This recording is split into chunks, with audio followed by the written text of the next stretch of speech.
Hey guys, welcome back to another video. तो guys, आज की वीडियो जो है वो बहुत ही ज़्यादा इंपॉर्टेंट होने वाली है। तो वीडियो को पूरा देखें, बिल्कुल भी स्किप ना करें। तो चलिए बिना किसी देरी के शुरू करते हैं आज का हमारा वीडियो।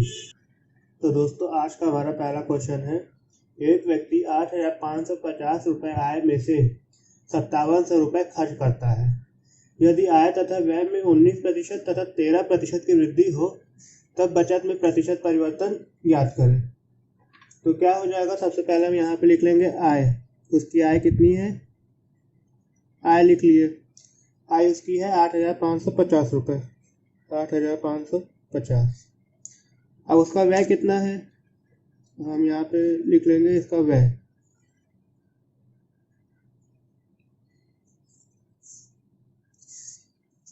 तो व्यय है इसका 5,700 रुपये, लिख लेंगे 5,700। अब दोस्तों, बचत इसकी कितनी है, बचत अभी दिया नहीं है, हमको ज्ञात करना है इसको। बचत अभी हम निकालते हैं। तो हम इसका अनुपात निकाल लेंगे, तो 0 0 कट जाएगा। फिर अब हम इसको काटेंगे 15 से, तो हो जाएगा 15 से 5 के बाद जाएगा 15 × 5 = 75, बचा कितना 10, तो हो जाएगा 15 × 7 = 105। और इधर करेंगे 15 × 29 = 45, बचा 12, 15 × 8 = 120। अब दोस्तों ये किससे कटेगा, अब ये कटेगा 19 से। 19 से काट देंगे तो 3 बार जाएगा, और 19 से काटेंगे तो 2 बार जाएगा। तो आय और व्यय में इसका अनुपात होगा 3:2, अर्थात उसकी बंदे की आय है 3 यूनिट और उसमें से व्यय कर रहा है 2 यूनिट। तो बचत कितना कर रहा है, 1 यूनिट का कर रहा है। तो ये दोस्तों आय व्यय और बचत का अनुपात हो गया। अब दोस्तों, यदि हम इसमें 100 से मल्टीप्लाई कर देंगे तो कोई दिक्कत तो होगी नहीं, तो हम इसमें 2 जीरो सब में बढ़ा दे रहे हैं। ये सिंप्लीफिकेशन करने में आसान हो जाएगा, नहीं तो फिर दशमलव में आएगा आंसर, अर्थात मतलब दशमलव का यूज करना पड़ेगा। तो आप क्या कह रहा है कि 19% आय में वृद्धि होती है, तो 300 को 19% कर लेंगे। 19% की वृद्धि होती है, 300 × 19/100, 0 0 कट जाएगा। तो कितना हुआ, 57 रुपये, 57 बढ़ गया। तो पहले थे 300, 300 में 57 जोड़ देंगे, तो बाद में भैया इनकी इनकम होगी 357। अब व्यय में क्या कह रहा है, व्यय में भी 13% बढ़ रहा है, तो 13% इसमें बढ़ा देंगे, 13/100, 0 0 कट जाएगा दोनों, तो हो जाएगा 13 × 26, अर्थात 200 में 26 जोड़ देंगे, तो हो गया 226। तो भैया बाद में इसकी इनकम हो गई है 357 रुपये और व्यय हो गया 226 रुपये। तो बचत कितनी हो जाएगी, 357 में से 226 घटा देंगे, तो बचेगा 131। अब क्या कह रहा है कि बचत में परिवर्तन ज्ञात कीजिए। तो भैया बचत में कितना परिवर्तन हो रहा है, पहले 100 था, अब बचत हो रही है 131। तो कितने की बढ़त है, 31 की बढ़त है। 31 की बढ़त किस पे है, 100 पे है। तो परसेंटेज निकाल लेंगे, तो मल्टीप्लाई 100 हो जाएगा, कितना आ जाएगा, 31%, अर्थात उसकी बचत में परिवर्तन है 31% का। अब दोस्तों, हमारा अगला क्वेश्चन है, ये बहुत ही ज़्यादा इंपॉर्टेंट क्वेश्चन है। एक परिवार 25 किलो चावल तथा 9 किलो गेहूं की खपत करने में 350 रुपये खर्च करता है। तो चावल कितना खर्च कर रहा है, राइस, और गेहूं वीट। तो चावल कितना खर्च करता है, 25 किलो, और गेहूं खर्च कर रहा है 9 किलो। और अब आगे क्या कह रहा है, चावल का मूल्य गेहूं के मूल्य का 20% है। तो चावल का मूल्य गेहूं के मूल्य का 20% है, तो 20% की फ्रैक्शन बना लेंगे, तो हो जाएगी 20% की फ्रैक्शन हो जाएगी 1/5, 1/5।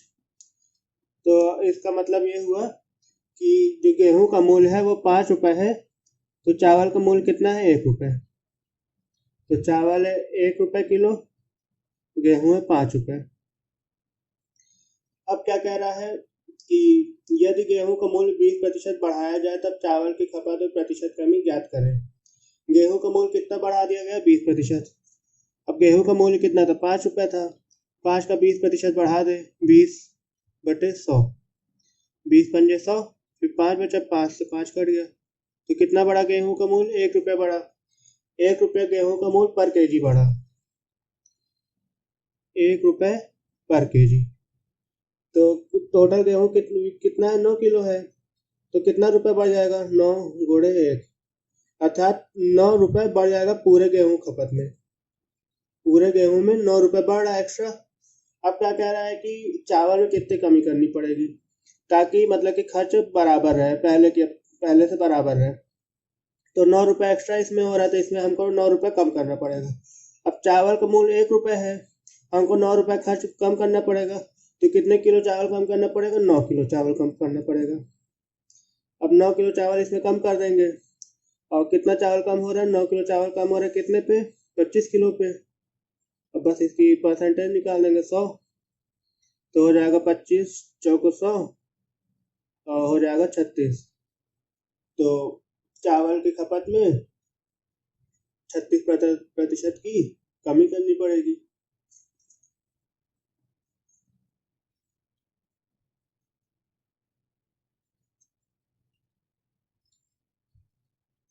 अब दोस्तों हमारा अगला क्वेश्चन है, एक मजदूर एक सप्ताह में 60 घंटे काम करता है तथा 2400 रुपये प्राप्त करता है। यदि उसका प्रति घंटे वेतन 40% बढ़ता है तथा कार्य 16 से 2/3% कम करता है, तो आय में प्रतिशत परिवर्तन ज्ञात करें। तो ये हो गया भैया टाइम, पहले हम यहाँ पे लिख लेंगे टाइम, फिर क्या है, सैलरी है। अब यहाँ पे क्या लिख देंगे, पर आवर, प्रति घंटे कितने काम करता है। अब क्या कह रहा है कि 60 घंटे काम करता है, यहाँ पे हो गया 60 घंटे, तो 60 घंटे काम को उसको कितना मिलता है, 2400 रुपये। और तो फिर दोस्तों हम इसका पर आवर का पैसा निकाल लेंगे, तो क्या कर देंगे, 2400/60 कर देंगे। तो 2400/60 करेंगे, 0 0 कट जाएगा, 6 × 4 = 24, 40, अर्थात प्रति घंटा वो 40 रुपये कमाता है, 40 रुपये प्रति घंटा कमाता है। अब क्या कह रहे हैं, यदि उसका प्रति घंटे वेतन 40% बढ़ता है, तो वेतन प्रति घंटा 40% बढ़ता है, 40 का 40% निकाल लेना है हमको, तो 40 × 40/100, 0 0 कट जाएगा, तो हो जाएगा 16, अर्थात 16 रुपये उसका बढ़ रहा प्रति घंटे। तो पहले कितना था, 40 था, 40 से 16 जोड़ देंगे तो हो जाएगा अब 56। अब उसको कितना मिल रहा है, 56 रुपये मिल रहा है। और क्या कह रहा है कि काम 16 से 2/3% घट जाता है, तो माइनस 16 से 2/3% की फ्रैक्शन बना लेंगे, 16 × 48 तो 50, 50/3% घटता है। तो अब इसका कर लेंगे, 60 का 50/3% निकाल लेंगे, 60 × 50/3 × 1/100, 50 एकम 50, 50 दूना 100, 3 दूना 6, जाएगा 10,000, तो बचा कितना यहाँ पे 10। अब 10 बच रहा है, तो फिर हो जाएगा, पहले 60 घंटे काम करता था, अब उसमें से 10 घंटे कम काम करता है, तो अब काम कितना करता है, 50 घंटे। तो अब ये 50 घंटे काम करता है और इसको प्रति घंटे कितना वेतन मिल रहा है, 56 रुपये प्रति घंटे मिल रहा है। तो अब कह रहा है कि आय में प्रतिशत परिवर्तन ज्ञात करें। तो दोस्तों इसकी दिन भर का वेतन कितना हो जाएगा, 50 × 56, तो 0 पहले निकाल देंगे, 5 × 30, 0, हासिल बचा 3, 5 बचे 25, 3 28, तो ये हो जाएगा यहाँ पे 2800, मतलब कि अब वो 2800 रुपये पा रहा है, और पहले पाता था कितना, 2400 रुपये, 2400 से 2800 हो गया, तो कितना बढ़ रहा है, 400 रुपये बढ़ रहा है। 400 बढ़त किस पे है, 2400 पे है, तो 100 पे कितनी हो जाएगी, अब निकाल लेंगे, 0 0 काट देंगे, तो अब किससे काटे, 4 से काटते हैं, 4 एकम 4, 0 0, 4 पंजे 20, 4 छंग 24। अब यहाँ पे कितना बचा, 100/6 है, फिर 2 से काटेंगे, 2 तिहाई 6 और 50, 50/3 आया।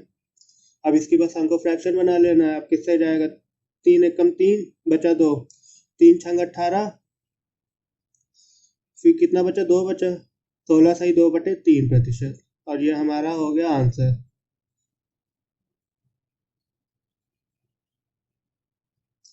अर्थात उसकी आय में परिवर्तन है 16 - 2/3% का। अब दोस्तों हम इस प्रश्न का हम दूसरा मेथड देखेंगे। ये सिंपल मेथड है। अब इसमें हम क्या करते हैं, पहले ये हो गया हमारा टाइम, और ये हो गया पर आवर, और ये हो गया उसकी सैलरी। अब क्या कह रहा है, टाइम में कितने प्रतिशत की कमी होती है, 16 - 2/3%। तो इसकी फ्रैक्शन कितनी बन जाएगी, 48 तो 50, 50/3%, 50/3%। तो इसके फ्रैक्शन बना लेंगे, कितना हो जाएगा, तो हमने पहले निकाला था, तो इसका हो जाएगा 50/100, 50×100, अर्थात हो जाएगा 1/6। अर्थात पहले वो 6 घंटे काम करता था, फिर बाद में कितना कम करने लगा, 6 का 50/3% हो जाएगा 1। तो पहले 6 घंटे काम करता था, अब करता है 5 घंटे, 1 कम हो जाएगा।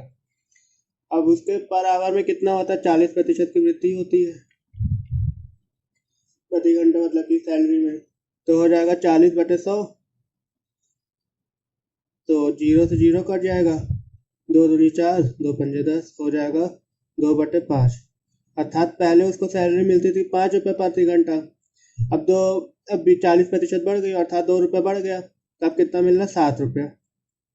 तो उसकी सैलरी कितनी हो जाएगी, पहले पहले थी सैलरी उसकी 6 पंजे 30, 30 रुपये।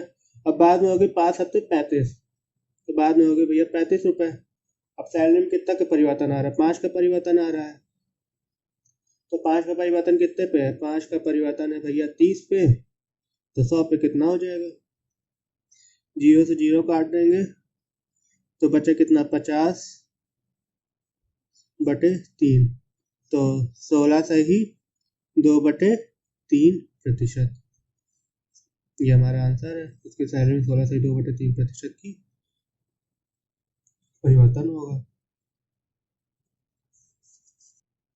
अब हमारा दोस्तों अगला क्वेश्चन है, एक नगर की जनसंख्या 1,79,000 है, 4/9 लोग पुरुष तथा अन्य महिलाएं हैं, 50% पुरुष विवाहित है, तो ज्ञात करें प्रतिशत विवाहित जनसंख्या ज्ञात करना है, और दूसरा है प्रतिशत विवाहित महिला ज्ञात करना है।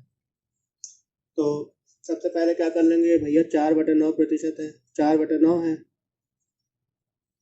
4/9 लोग पुरुष तथा अन्य महिलाएं हैं। अर्थात दोस्तों ये जो 9 है, तो ये टोटल जनसंख्या है, टोटल पीपल है। अब इसमें मेंस कितने हैं, 4 है, ये हो गए मेंस, तो ये मेन लिख दिया यहाँ पे, और ये वुमेन।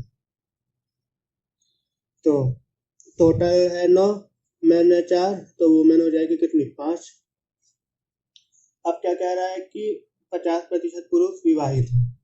अब 4 का 50% निकालेंगे, गुणे 50/100, 50 एकम 50, 50×2 100, फिर 2 से काटेंगे 2, तो कितना विवाहित है, दो दो, मतलब कि आदमी विवाहित है। अब 2 आदमी जो विवाहित होंगे वो ये वुमेन्स में से ही तो 2 वुमेन्स विवाहित होंगे ना, तो इसमें हो गया 2 माइनस कर देंगे, तो 2 2 4, 4 लोग क्या हो गए, विवाहित हो गए, शादीशुदा।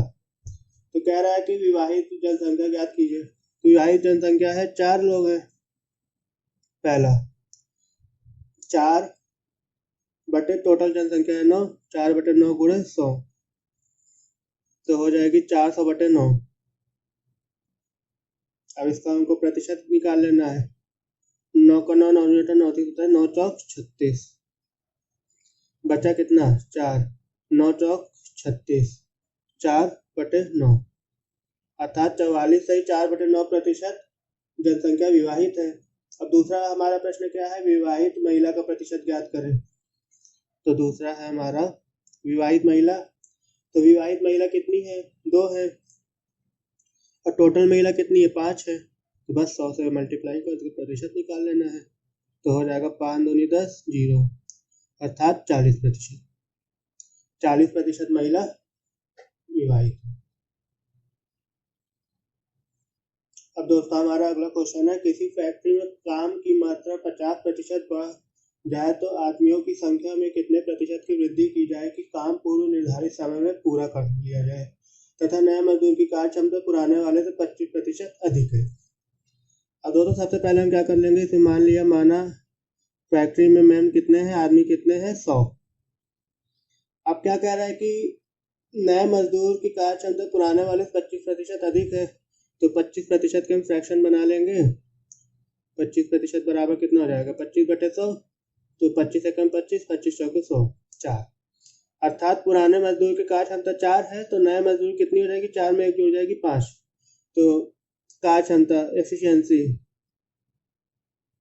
एफिशिएंसी पुराने मजदूरों कितनी 4 है, तो टोटल वर्क कितना हो जाएगा, 4 गुणे 100, 400।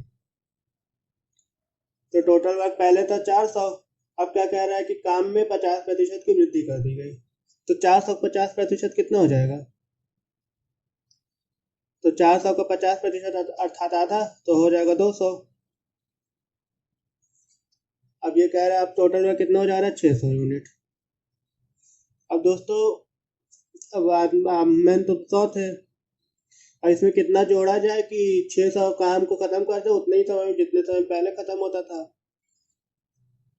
तो ये जो 200 काम जो एक्स्ट्रा आ रहा है, ये काम को कौन करेगा, जो मतलब कि नए आदमी जोड़ेंगे, और नए आदमी का क्षमता हमने अभी निकाला है 5 है, तो 200/5 कर देंगे तो 5 चौक 20 और 0 अर्थात 40 आदमी को हमको बढ़ाना पड़ेगा।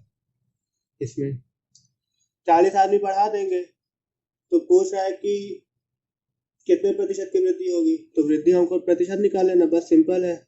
40 आदमी भैया बढ़ रहे हैं कितने पे, 100 आदमी पे बढ़ रहे हैं, तो अब इसका प्रतिशत कितना हो जाएगा, 40/100 गुणे 100, तो हो गया 40%। अर्थात 40% आदमी को बढ़ा देंगे तो काम उतने ही समय में कंप्लीट हो जाएगा। ये हमारा आंसर है।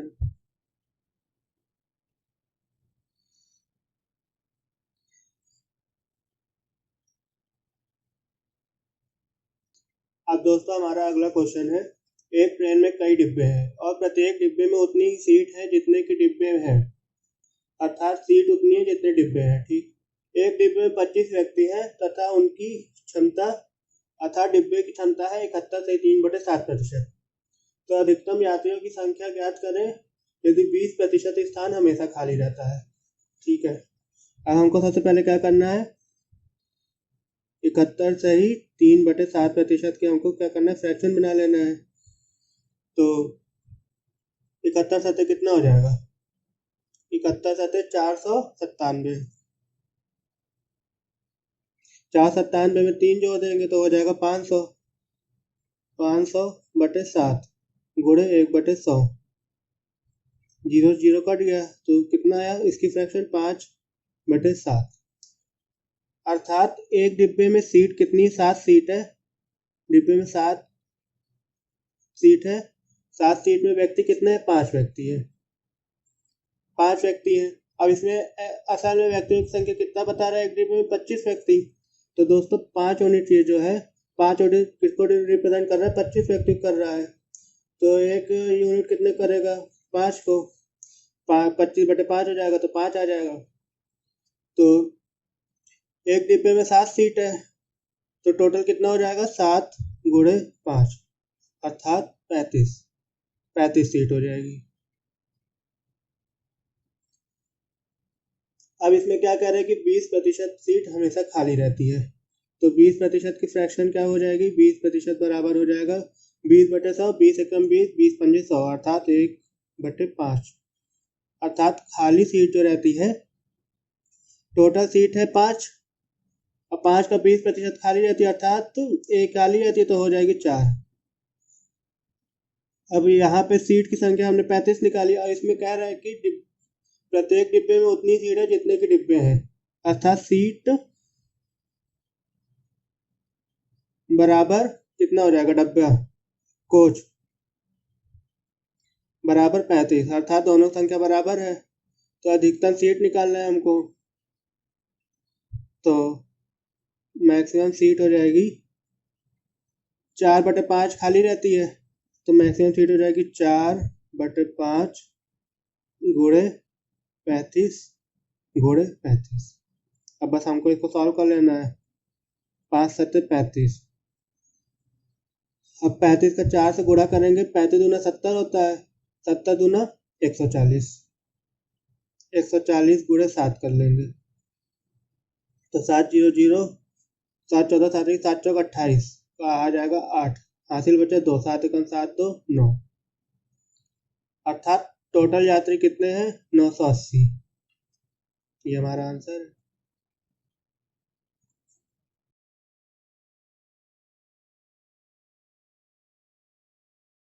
अब दोस्तों हमारा अगला क्वेश्चन है, जब एक आदमी की आय 6000 बढ़ जाती है तो आयकर की दर 18% से घटकर 15% रह जाती है, जबकि दोनों ही परिस्थितियों में 25% आय कर मुक्त है तथा दोनों ही परिस्थितियों में वह समान आयकर चुकाता है, तो उसकी आरंभिक आय ज्ञात करें।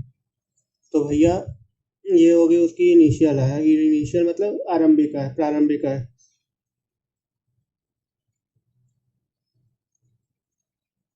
इनिशियल इनकम, और ये होगी उसकी नई इनकम।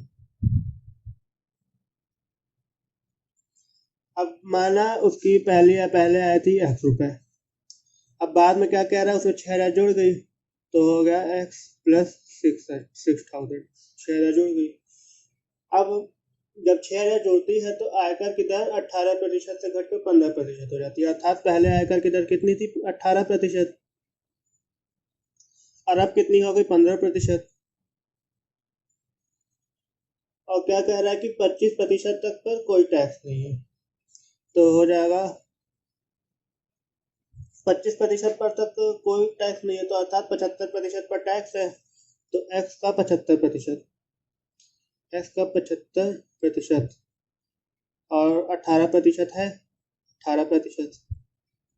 अब इधर भी वही है, 75% पर टैक्स है, 25 पर नहीं है, तो हो जाएगा x प्लस 6000